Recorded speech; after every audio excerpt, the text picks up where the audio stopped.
when was it? A couple of days ago, I posted my baby registry and, just left it out there for anybody who was willing or wanted to bless the family because we have our eighth baby on the way. And I received a comment stating, I'm not going to say her name, but she says, "Congratulations, children truly are a blessing. I have a question. In your previous post, you said that a family absolutely can live on one income, which is very true. And I love that message and want to believe it's true. But then in this post, you're asking people to buy you things, which would imply that the one income in your household doesn't cover your key basic necessities. Have I misread that?" So, you know what? I'll let you respond to that first. I mean, on the surface, it sounds like a great question. And I responded to the lady, but I don't know if my comment is showing up, but I think the key takeaway from that is this. Does it imply that we cannot cover basic, what did she say? Necessities. Basic key necessities. The idea of a baby shower has always been to share in the experience with the family that they're getting a new bundle of joy and be a blessing to them. Mm-hmm. If I read over your post multiple times. Nowhere in it did you say, even ask anybody to do anything. Mm-hmm. Nowhere in it did you say, if you all do not do these things, we are going to starve and not have the things that we need. No. Um, I think one thing to clarify is that we have 8 children with this new one on the way, two of which you had from a previous relationship. Mm-hmm. So the third child is the first one we had together. Mm-hmm. That was the only baby shower we've ever had. Yeah. And you clarified that in your post. So Mm-hmm. we've always been a very uh, minimalistic family, to say the least. And we've made hand me downs, um, the story of our life, and we're just all about the sacrifice we need to keep this family unit in the home. Mm-hmm. Um, so I find that hilarious because it was presented as if that's some type of contradiction when that actually perfectly aligns with our message. Right. Um, a lot of our children have even like people to see how big our family is and be like, hey, man, I got all these clothes. My son too big. He can't fit it no more. Are y'all cool with hand-me-downs? I'm like, hell yeah, bring it. I had a homeboy bring me a box full of Jordans, whole bunch of clothes that he had from his son to give to our son, Mm-hmm. who is now becoming of the size to wear that stuff.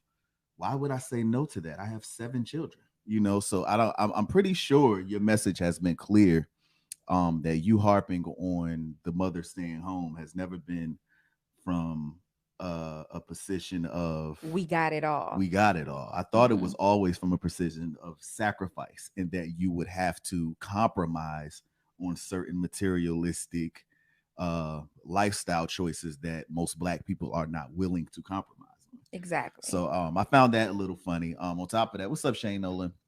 He said people have lists for weddings or baby gifts for friends and family. So what exactly baby shower? And that's funny. That was my next point. The baby shower is a thing that wealthy people do. Yes. Rich Kim people. Kardashian had a baby shower in 2019. I'm pretty sure nobody would have assumed that that must imply that Kanye can't provide for his children. Right. Um, I'm pretty sure if Kim Kardashian never worked another day in her life when they were together, Kanye could have still adequately done above and beyond. So that was clearly a reach. That was clearly somebody who takes issue with the message because she probably doesn't want to give up her career.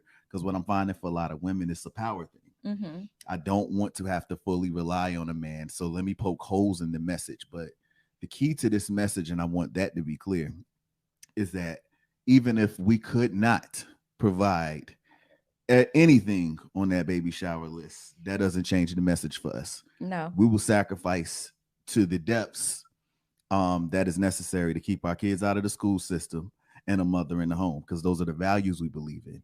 I think what's most important for people to understand is that what you're saying is that you find a way to do the things that are important to you. And if it's something that you're fighting against, then it's just not important to you. Mm-hmm. But when it's important to you, you're going to find a way to do it one way or another. And that was ultimately the message. Right. And that's what I teach. That's what I harp on, the mindset, having a different mindset and not trying to keep up with the Joneses, Yes. and to actually sacrifice for what's most important. What's most important to you? That is what I'm challenging folks on, and letting them know that it is possible. We keep copping out and saying that it's not possible. Right. We need two incomes. We need two people at work away from home. And that's not true. Yeah. It's just not true. And that is the point. Your mindset has to change for you to recognize that's not true, because are you going to be able or willing to sacrifice those things? Yeah. Well, what most of us need is a dose of humility. Um, because we're too prideful for the thrift stores. Right. We're too prideful for hand-me-downs. We want to keep up with the Joneses. Mm-hmm. We gotta, what's up, Candor? We gotta be able to have our kids show up with the Mm-hmm. fanciest clothes and compete. And you got a single mother household, Right. so you putting a band-aid on a bigger issue. Mm-hmm.